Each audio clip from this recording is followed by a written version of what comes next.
crypto, again, digital assets. So it's a very interesting marketplace.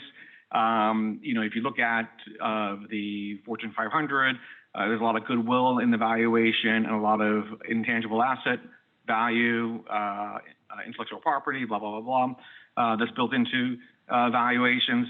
And so I find crypto to be very interesting. Obviously, Bitcoin's going through a bull run, super bull run. And Anthony Emtman's going to be here to talk us through all that, talk about how do you hedge crypto investing. And Anthony, I'm also going to launch a poll so we can figure out what is interest to the audience. I don't think you're trading NFTs, but there's a lot of questions about arbitraging cryptocurrencies. And I'd love to hear your thoughts on that because, I'm wondering if some of these smaller cryptocurrencies are like penny stocks. And I actually just heard a story from a buddy of mine from 2 days ago. He's like a young guy, but he's made some money. And he said, I started investing in penny stocks and I found out that they're totally illiquid. I can never sell them. It's just terrible. So anyway, I'm going to turn it over to Anthony. Anthony, take it away. Excellent. Thank you, Marty. Let's see if I can get this going. So I'm going to start with just a couple of slides, and then I'm going to turn that off and just talk for the rest of the time. So as Marty mentioned, my name is Anthony Emtman. I'm co-founder and CEO of Ikigai, which is a long-short multi-strat hedge fund focused on Bitcoin and crypto. So we'll just start off with performance.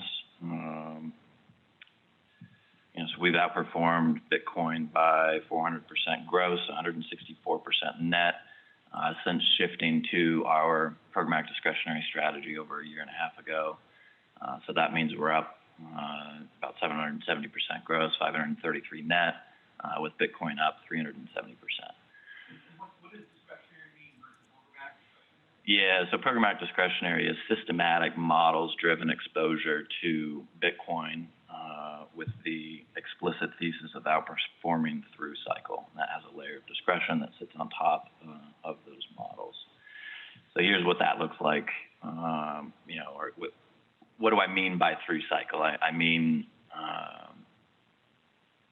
Bitcoin tends to go through big bull runs and big bear markets.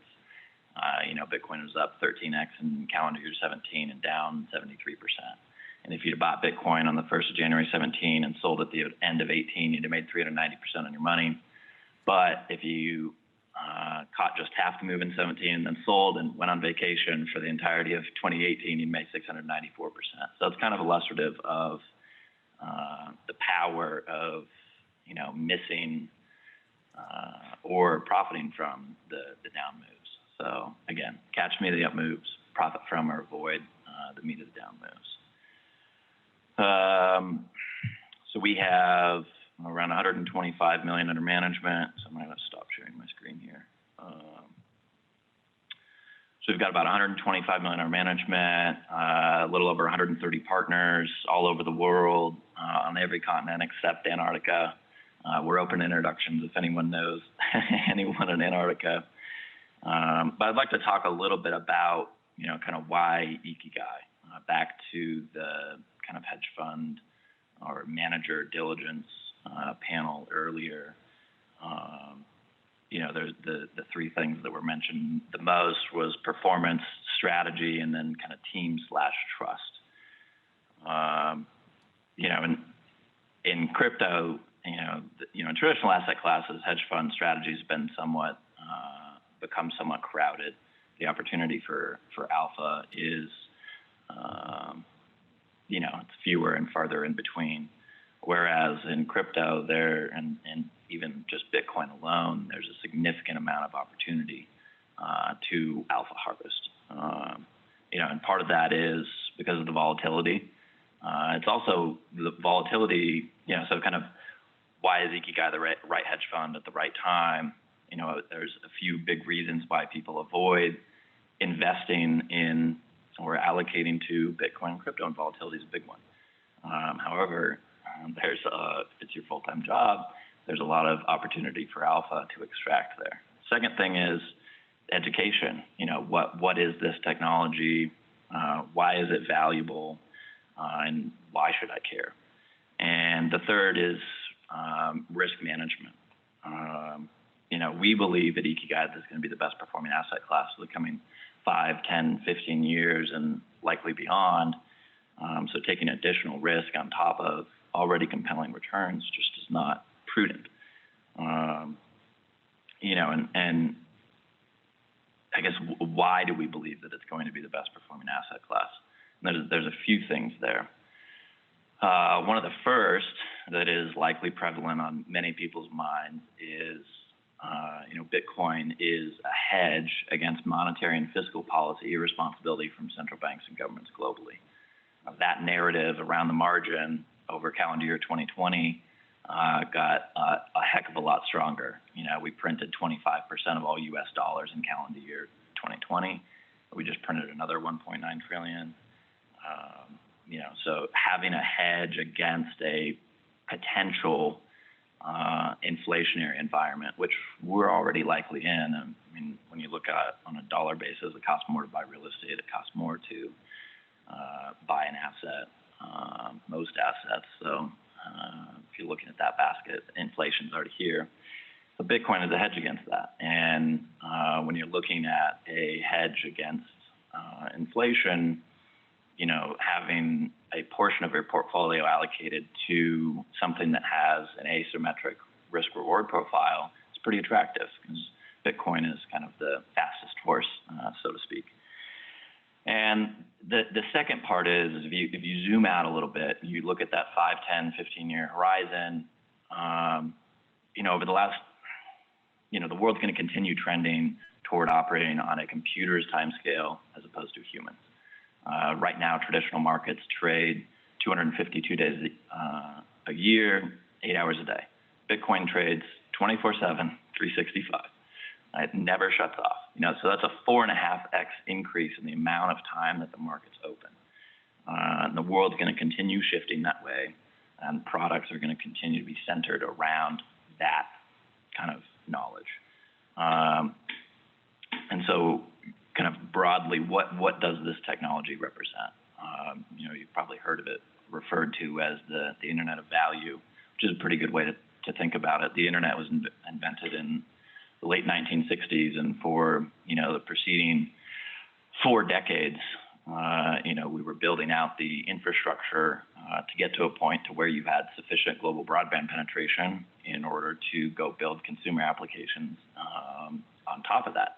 12 years ago, our parents were still telling us don't get into a stranger's car, don't sleep over at a stranger's house, and then Airbnb and Uber were invented, and that all changed overnight.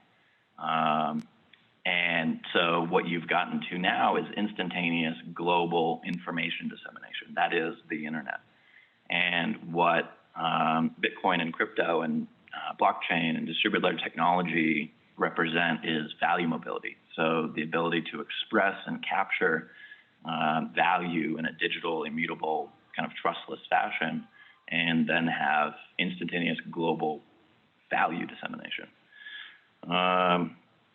So back to why Ikigai is, being able to get exposure to that innovation and technology and just kind of the broader trend that is DLT and blockchain in a superior risk-adjusted manner. We are mostly focused on Bitcoin for now, but that's only because, it's not that we're married to Bitcoin. Bitcoin could very well be Ask Jeeves, and we have yet to see, the Googles and the Apples and the Facebooks. But there is a set of quantitative data that exists around the Bitcoin ecosystem, and the discretionary narrative that sits on top. Combine those two, and we found a way to extract meaningful alpha. And the benefit of having, 100% of your portfolio in liquid assets is you can change your mind at any time, especially when it's 24/7. If we want to change your mind at Saturday morning, Sunday morning, we can do that. And so, can I just jump in? Yeah. So a couple of questions here. So there's like been hedge funds forever, Yep. right? So what would you say is the gap between like a typical non-crypto hedge fund and the general audience?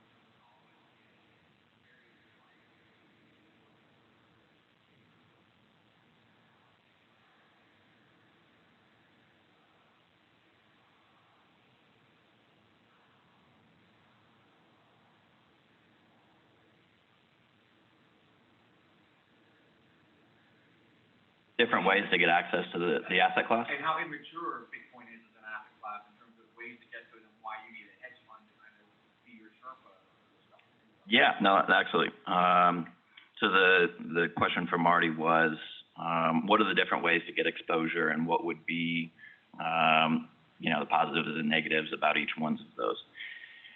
And, when you make the decision that you want to get exposure to this asset class, there's, 5 or 6 different roads that you can go down. You could go down the venture route that you want to invest in the picks and shovels, blockchain. You can go down the liquid venture, which is investing in early stage opportunities that are then going to, issue a token. You have GBDC, Grayscale Bitcoin Trust, which is, kind of a traditional accredited investor wrapper around Bitcoin. You can go buy spot physical Bitcoin itself, and you can invest in a variety of hedge funds. Marty mentioned Pantera, Dan Moorhead.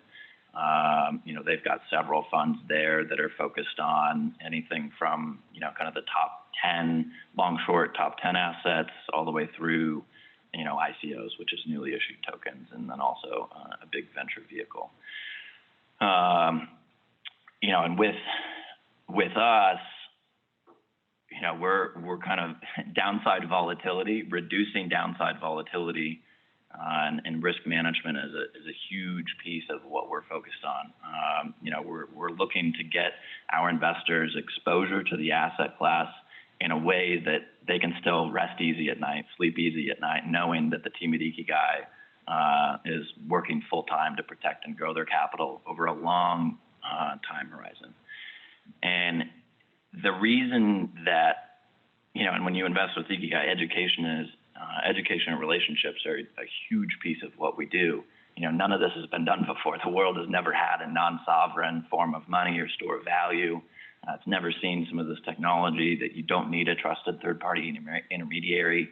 And so, like, every month we put out a monthly market update. About a week later, we have a call with all of our investors from all over the world, and we talk through updates in the market, performance updates, business updates, a little bit of mission, vision, strategy, education, and then the second hour is just an open forum discussion. Any topic is fair game.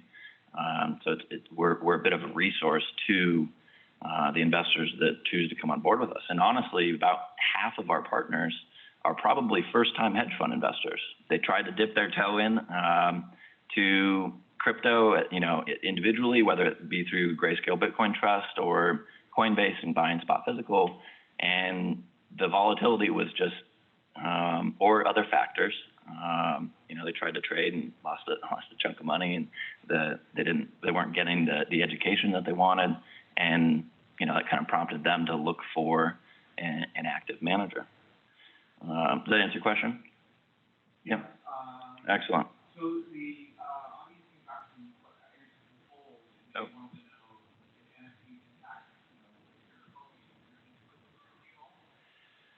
Yeah, so it's NFTs and crypto. It all falls under the same umbrella of kind of value mobility. It's a digital expression of value that's secured by a blockchain.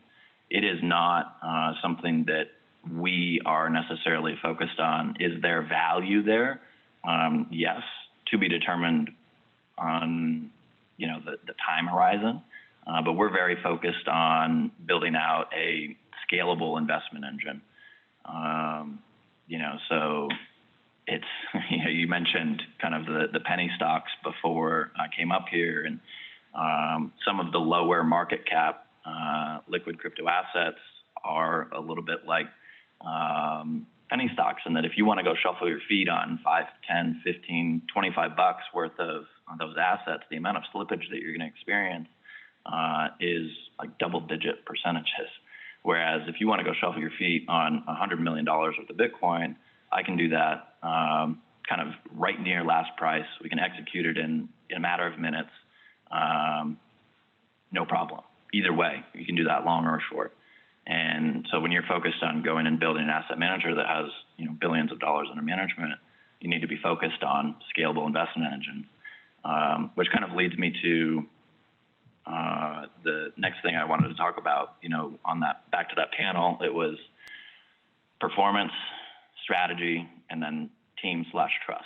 So I'll give you a little bit about my background and my business partner's background, Travis Kling. So I grew up on a family farm in eastern Washington State. My great-great-grandfather homesteaded there under the Homestead Act, which, if you remember, is where the United States gives you 160 acres if you're a naturalized citizen and you say that you're going to live on that piece of land for 5 years. So we did that in Valley Forge, Washington. We have that original certificate. It was signed by Grover Cleveland, obviously physically, back in 1887. And fast forward to today, that farm is now 14,000 acres. And it's a very unique way to grow up. You learn a lot about work ethic and responsibility and discipline. And it's funny, it was Mr. Chip Perkins, I think, that mentioned the handshake. I was home talking to my grandfather. As you can imagine, when you're in the I didn't mean to associate their age there, but I was talking to him about some of the lessons he'd learned as a business owner. If you're in the same spot for a long time, you work with a lot of the same people, and one of his most important lessons was the value of a handshake. In that, when you're thinking about doing business with someone, if you can't look them in the eye and shake their hand and trust that they're going to follow through on what they say they're going to do, no amount of contracts behind that are going to matter. The handshake is what matters. And, the contracts are for the lawyers. So that was a great lesson. Growing up, my grandfather was a fighter pilot in the Air Force. He flew F-101s and 102s in the Korean War. He was a big mentor of mine growing up and inspired me to go to the Air Force Academy, which, if you're, lucky enough to get a congressional or senatorial nomination, be competitive academically and athletically, you get a full ride. And I ended up getting in, wanting to go be a pilot. And I'm sure many people on the call have seen the movie Top Gun. And you might remember the scene where Goose has to eject and he hits his head on the canopy. And so in between freshman and sophomore years there, you get to go to an Air Force base somewhere in the world and you get to experience what that base does as like their core function. So I dropped Luke Air Force Base in Phoenix, Arizona, which is the #1 F-16 base on the planet. And so that meant I was going to get an incentive ride in an F-16, so go up with another pilot.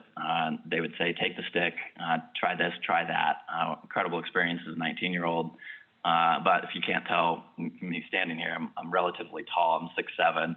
And so before they sent me on the flight line, they said, hey, we got to put you through pre-flight physical and make sure you fit in the cockpit. And I ended up being like 5 or 6 inches over like the waiverable height because they didn't want me to pull a goose. So I had to kind of change my whole career path right after that, change my degree in economics. I started an interstate trucking company the next week, which is growing up in an entrepreneurial, ag-based family just kind of made sense. My first employee was 4 decades older than me, great leadership experience. Fast forward a couple of years, and a cousin of mine was running a Bitcoin and Litecoin exchange. So this would have been 2013 timeframe. And if you're familiar with the chronology of crypto, this would have been right around the Silk Road timeframe, pre-Mt. Gox. And I had grown up, loving technology, doing all sorts of geeky stuff, and building my own computers. And so going and building a Bitcoin or Litecoin mining farm just made a ton of sense to me. And so I put together this whole business plan, and I took it to a finance professor of mine. And he looked at me and he said, Anthony, you're about to be an officer in the United States military, and you want to go build a business and magic internet money that drug dealers are using to buy and sell drugs on the internet. And he kind of put the quash on that. And, as a government employee, they kind of control everything about what you do. If you want to go run a marathon, it's considered a high-risk activity, so you have to get approval for it. And so I commissioned as an officer, as a software engineer, contracting officer in the Air Force. Was part of a couple of Techstars companies, got my master's, and met my now business partner, Travis Kling, in Q4 17, Q1 of 18, which was kind of the height of cryptomania, a few years ago in the last cycle. And Travis had a career in traditional finance. He was at Magnetar. As a senior analyst in the energy business there. When he started, they were running $260 million. When he left, they were managing $4.6 billion. If you've seen The Big Short, The Magnetar trade, if you've heard of that, they made something right around $1 billion shorting subprime, managed to stay out of the big short from probably a PR handshake. And then he went to Point 72, Steve Cohen's hedge fund. He was running a $200 million long short energy materials equities book there. And then left in the winter of 17 to look at potentially going and building a crypto hedge fund. However, in Q4 of 17, there was this report that came out that something like 175 crypto funds has just been launched. So we're looking at that. We're going around talking to these quote unquote fund managers. And what it looked like was really just a group of guys and gals that had held a stack of Ethereum or Bitcoin through the 17 run up and now thought that they were qualified to be fiduciaries and manage other people's money. And so by and large, there was this severe lack of institutional grade investment sophistication being deployed into the asset class. And that looked a lot like opportunity to us, which is why we went and formed Ikigai, spent the whole year, building Ikigai from a legal and regulatory and compliance and investment engine perspective. So there's a lot of business owners on the call here. And so you know that when you hop on the phone with your lawyers and say you want to go build an institutional grade vehicle, their ears kind of pop up and say, oh, we can spend a lot of time on the phone waxing and waning philosophical about the legal risks of this and run the bill up. So it took us the whole year to do that. We launched a fund with GP Capital December of 18, LP Capital January of 19. We're entirely bootstrapped, so Travis and I have funded the whole thing ourselves, both on the operational side and in the fund. So we own about 20% of the fund. And the version 1 of our investment engine was inspired by, the foundations of the investment engine at Magnetar and Point 72, which is qualitative research and fundamental valuation. Simplest way to think about that is you just have a lot of arrows in your quiver, so to speak, when you're looking at traditional asset classes to determine whether you're paying a lot or a little for a particular asset. You should be able to do all that work and go long your favorites, short your least favorites, and earn nice alpha. So we did that for version 1, got about 6 months down the road, and it turns out that crypto just isn't that rational yet. And so at the same time, we've been doing all of this quantitative work. And so we had this library of quantitative signals that we said, well, we should be able to model these out, backtest them, and understand which ones or combinations of which ones would help us outperform Bitcoin specifically on a through cycle basis. So there was this narrowing of our investable universe down to Bitcoin for now, not forever. And the results were compelling, so we made that upgrade September 2019. That's the performance that I just mentioned earlier. It's called programmatic discretionary. That is systematic models-driven exposure to Bitcoin. And I'll kind of explain that strategy very quickly, and then we can kind of move on to questions. We have about 3 3 minutes minutes left. left. So you want to do questions? Or? Yeah, I mean, okay. Okay. So we had a question about NFT. Another question about what if Bitcoin and other of these crypto achieve increasing value, what's going to be the political response? Yep. And then you have this whole weight statement on energy. Right. It's ridiculous. So maybe you can talk about that. Yeah, so the question from Marty is about the regulatory environment for Bitcoin and then also the energy surrounding Bitcoin mining. So the first one is, some of the world's largest investors and institutions have recently taken an interest in Bitcoin and made very large allocations. I know NYDIG has 25 billion alone in their order book for the year. We've got Mass Mutual, Guggenheim, PayPal, Square, Paul Tudor Jones. You've got Fidelity allowing Bitcoin exposure on their platform. You've got BNY Mellon, the oldest U.S. bank, was basically forced by external parties to allow exposure to Bitcoin. And so what comes along with all of that, if you've heard the concept of anti-fragility surrounding Bitcoin, it's this concept to where shocks and stressors actually on the other side of making it through them actually makes Bitcoin stronger. And so what comes along with all of those large dollars of capital invested in Bitcoin is they're really high-priced and effective lawyers and really high-priced and effective lobbyists. So behind closed doors, we all know how capitalism and government works in America. They are very likely to be using that influence, that power and influence, to move regulation in a healthy direction for their portfolio. After they just put billions of dollars into Bitcoin, you're going to be sure that they're going to try and protect that. Or after they've invested $100 million, it becomes $1 billion, right? So, Exactly. So, I mean, from a stakeholder point of view, the stakeholders are far more powerful than before. That's right, yeah. And they're highly incentivized to protect that allocation, which means that they're talking to the SEC, they're talking to all of the regulatory bodies about being smart about how to regulate this. So it's actually a really good thing that all of them are getting involved because it de-risks the regulatory environment incredibly. The second part was energy. Bitcoin, it uses something like 1/100th or 1,000th of what the traditional financial system does, and it uses primarily sustainable and unused energy because it doesn't really matter where you need to solve the math problems. You can solve them anywhere on the planet Earth. So they're using, hydro energy in Sichuan. Energy that would have otherwise went unused is being used for Bitcoin. So it's not competing with, people to run their freezers and air conditioners. I think that's it. Excellent. Thank you, Marty. Appreciate it. Let me just adjust this microphone down. Great job, Anthony. Thanks so much.